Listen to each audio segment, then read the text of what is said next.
تفتكر بعد السنين دي كلها انا جاي لك علشان ايه؟ مش محتاجه مفهوميه ولا استوديو تحليلي.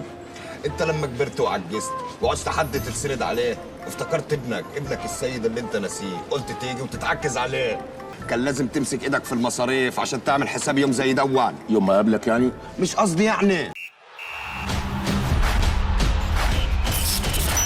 اهلا وسهلا بيكم وحلقه بقى ما قبل الاسبوع ال 24. وخليني اقول لك كده ان اسبوع النهارده او حلقه النهارده بمعنى اصح مش هتبقى عن ال 24 وبس، لان احنا لو مشيناها جوله جوله فاحنا كده هنلبس في حيط. النهارده احنا هنتكلم عن ال 24 وبرده تبقى شايف الرؤيه على المدى الطويل للحد ال 28، لان ظهر بلانكات وظهر دبلات، فلازم تبقى التغيير بتاعك من هنا لل 28 معمول له 1000 حساب وعارف هو بيتبدل بمين وليه. فيلا بقى سريعا قبل ما نبدا في حلقتنا استاذنك تنزل تحط اللايك بتاعك وتنزل تشترك معانا لاول مره تتفرج علينا، وما تنساش تفعل جرس التنبيهات بتاعك وتتابعنا على فيسبوك وعلى انستجرام وعلى تيك توك. ويلا بينا نبدا حلقتنا.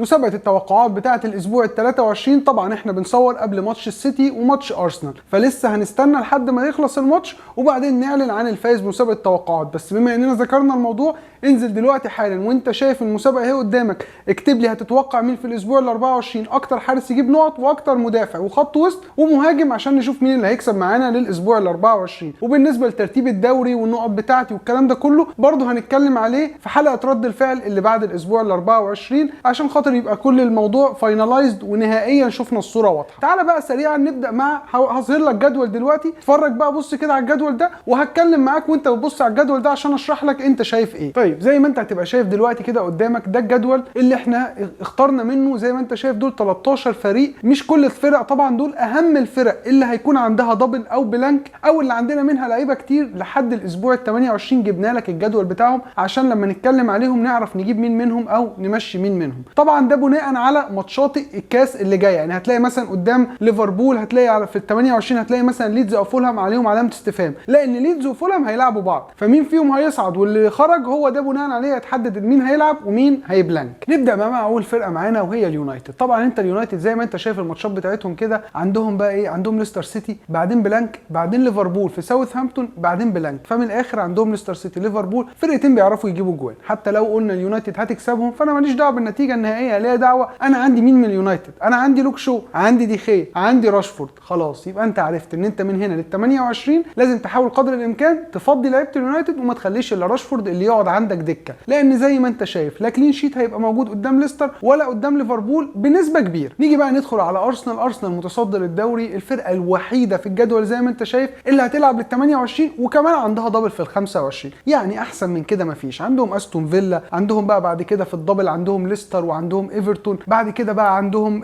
فولهام، في كريستال بالاس، عندهم فرق فيها كلين شيت وفيها هجوم. يعني من الاخر اي حد فينا اكيد عنده 3 من ارسنال، خصوصا بعد الدبل اللي احنا كنا لسه حاصلينه في ال 23. فالثلاثه بتوع ارسنال بتوعك لازم يفضلوا مكملين معاك لل 28 عشان دول اكيد هيشيلوا لك كتير من ال 28 في البلانك. ونيجي بقى مع السيتي اللي هيلعب لحد الاسبوع ال 27 وهي بلانك في ال 28. من الاخر السيتي انا شايف انه حاليا نبعد بقى عن الدفاع خالص، خصوصا مع اللي بنشوفه من جوارديولا. نروح على اكي قاعد اكي، نروح على لويس يقعد لويس، نروح على ووكر نمشيه ونجيب مكانه ستونز يروح ملاعب ووكر الماتشين. فبص انسى موضوع الدفاع في السيتي، خصوصا ان احنا عارفين ان دفاع السيتي مش قوي والكلين بتاعهم سهل جدا انه يضيع. فمن الاخر عندك في السيتي دلوقتي الاثنين المضمونين جدا وبيجيبوا نقط، عندك محرز وهالاند. مفيش خلاف ان هم دول اهم اثنين في المنظومه بتاعت السيتي قدام. الماتشات بتاعتهم اللي جايه حلوه جدا ان انت تركز فيها من ناحيه الحته اللي قدام، محرز وهالاند. مش هينفع تجيب حد ثالث قدام لان فلوسهم كتير، فانا رايي تخليك في الاثنين دول هتوصل ال 28. لو على حسب بقى فرقتك، انا شايف ان اغلب الفرق بتاعتنا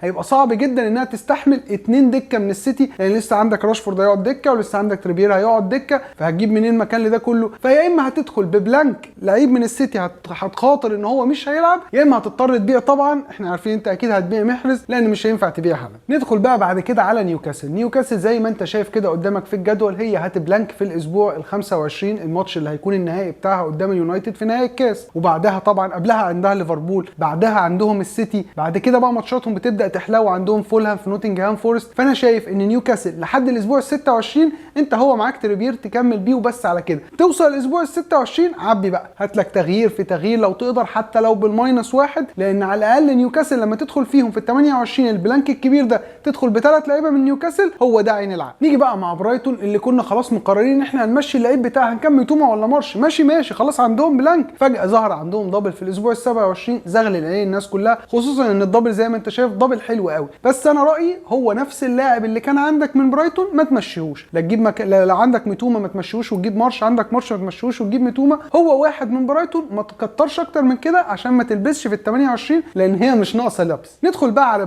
برينفورد نفس الكلام اللي قلناه على برايتون بنقوله على برينفورد، بس باستثناء اختلاف بسيط. كنت انا قبل كده بقول لك من برينفورد هو لعيب واحد وبلاش من مي وخليك في توني، دلوقتي الحسبه اتغيرت شويه. ليه؟ لان توني عنده 8 انذارات، يعني لو اكل انذار في انذار وده عادي جدا بيحصل لتوني هيتوقف الماتشين بتوع الدبل، فحتى لو ما كلش في الماتش اللي جاي كل في اللي وراه واخد في الدبل واحد فراح كده ميزه الدبل عندك. فانا رايي لو توني مش عندك ما تروحش تجيبه عشان الدبل، كفايه بين مي. لو توني عندك فخليك وشوف اللي هيحصل ايه في الانذارات وبناء عليه تاخد قرارك. نيجي بقى على ايفرتون فرقه برضو عندها ميزه كويسه قوي زيها زي ارسنال، انها هتلعب من ال 24 لل 28 مش هيبلانكو، وكمان عندهم دبل في ال 25. فهنا بقى نبدا نفكر في ايفرتون. من الاخر ايفرتون لو عايز تجيب منها عشان خاطر انها مش هتبلانك وعندها دبل، هم 2 لعيبه مش اكتر من كده، بيكون اكيد واحد منهم من الدفاع، ان كان تروفيسكي ان كان ميكيلونكو. عندك باتيرسون ولسه سايبه على الدكه مرمي من ايام الاصابه بتاعته، خليه لانه وارد جدا يرجع الفتره دي فتستفيد منه.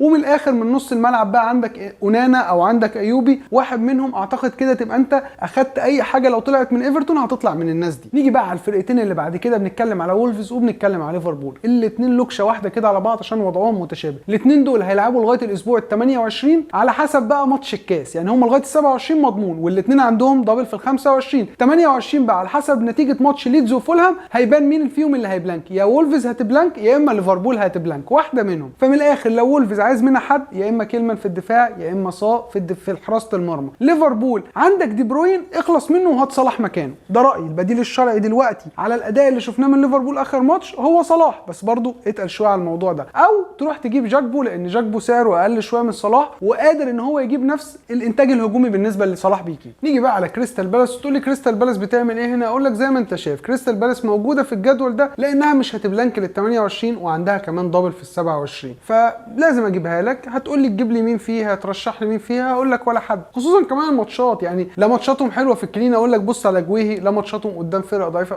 يعني فرقه هتلاعب مثلا برينفورد، هتلاعب استون فيلا، هتلاعب ليفربول. الدبل بقى بتاعهم لما اقول لك عندهم دبل، عندهم الدبل بتاعهم سيتي وبرايتون وبعديهم عندهم في ال 28 ارسنال، فماتشاتهم ولا كانك شفت كريستال بالاس ولا اي حاجه. بس انا جبتها لك عشان لو عينيك كده زاغت على الدبل بتاعهم تعرف ان مفيش امل منهم خالص. نفس اللي قلنا على كريستال بالاس هنقوله على ساوثهامبتون، وهنزود عليه كمان ان هم هيبلانكوا في ال 28، فبرضه ساوثهامبتون بره حسابها. نيجي بقى على اخر فرقه معانا وهي استون فيلا. استون فيلا زي ما انت شايف زيها زي تشيلسي، هتفضل ماشيه جنب الحيط، هتلعب كل الاسابيع من غير دبل، يعني مش هتبلانك لحد ال 28. هتقول لي طب انا لو اتزنقت في حد من استون فيلا اروح على مين؟ اقول لك بصراحه اللي ما بيأثرش مع الناس وسعره في الحنين هو واتكنز، بيجيب اجوان في السيتي، بيجيب في اي حد، بيجيب شغال كويس. فلو واتكنز اتزنقت فيه او هتعمل فري هيت اعتقد ان واتكنز هيكون خيار كويس جدا للهجوم. نيجي بقى كده سريعا في فرقه بره الجدول ده كله جبتها لك لان الكلام دلوقتي كله عليها. بكلمك هنا على ليستر سيتي اللي ادائها الهجومي فارض نفسه وبقوه. اخر ماتشين مع رجوع ماديسون جابوا 8 تجوان 4 في 4 منهم فرقه زي توتنهام. فالنهارده لما نيجي نتكلم على ليستر سيتي في الناحيه الهجوميه بنتكلم على ايناتشو، بنتكلم على بارنز، بنتكلم على ماديسون. فعملت لك مقارنه للثلاثه اخر ماتشين عشان تبقى المقارنه عادله من ساعه رجوع ماديسون. زي ما انت شايف كده البوينتس بتاعتهم 18 14 27. ايناتشو بيتفوق في البوينتس، اللي ماديسون وايناتشو الاثنين جايبين جونين وبارنز جايب جون واحد. الاسيستات ايناتشو جايب 3. ايناتشو بصراحه ارقامه يعني ما فيش كلام عليها، حتى في الاكسبكتد بوينتس والاكسبكتد جولز برضو ايناتشو هو المتفوق وبيجي بعديه شويه ماديسون وبارنز، الفرق ما بينهم مش كبير قوي. بيجي تشانس برضو هو متفوق. هو بشكل عام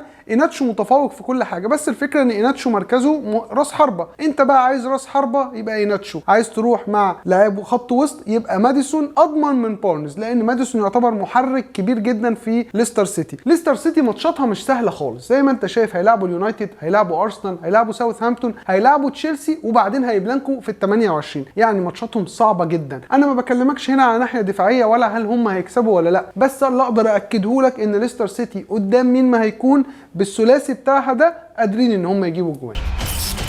كده احنا خلاص خلصنا الكلام عن الفرق اللي نقدر نعمل ايه من ال 24 لل 28. اتمنى ان انا اكون قدرت اوصل لك المعلومه، لان انا ممكن اكون شايفها واضحه جدا بالنسبه لي، بس ممكن اكون توهتك فيها. لو انت عندك اي استفسار او في حاجه مش واضحه عليك اكتب لي تحت في الكومنتات اي استفسار وان شاء الله نرد عليك على طول. تعالى بقى ندخل سريعا على الكابتنه ونبدا مع الكابتنه المضمونه. الكابتنه المضمونه طبعا هيكون هالاند قدام نوتنجهام فورست. الكابتنه المضمونه الثانيه بتاعتنا هيكون راشفورد قدام ليستر سيتي، وكمان طبعا هاري كين قدام ويست هام. نيجي بقى على الكابتنه الريسكي. الكابتنه الريسكي هتكون معانا يا ايناتشو يا ماديسون، مين فيهم عندك قدام اليونايتد دي تبقى كابتنه ريسكي. وكمان بنتكلم على محرز قدام نوتنجهام وتوني قدام كريستال بالاس. ده كده بالنسبه للكابتنه الريسكي. نيجي بقى على الكابتنه المجنونه بقى، الكابتنه الديفرنشال الاوت اوف ذا بوكس بقى، بنتكلم على جواو فيليكس قدام ساوثهامبتون. وبكده نكون خلصنا فقره الكابتنه وتكون خلصت الحلقه بتاعتنا. اتمنى ان احنا توفقنا ان احنا نوصل لك ازاي خط سيرك من هنا للاسبوع ال 28 بتغييراتك. هنتكلم اكتر كمان مع بعض ان شاء الله الفتره اللي جايه في اسماء اللعيبه، كل جوله جايه بناء على الماتشات اللي هتتلعب واداء اللعيبه هنتكلم نقول لك مين تجيبه ومين ما تجيبوش. اتمنى تكون الحلقه عجبتك، انزل حط لنا لايك لو ما كنتش حطيته في اول حلقه، اشترك معانا في القناه لو اول مره تتفرج علينا، وفعل جرس تنبيهاتك عشان يوصل لك الاشعارات بتاعتنا اول باول. ما تنساش تتابعنا على فيسبوك وعلى انستجرام وتيك توك. وكان معاكم اسلام سري من 1 2 بالعربي.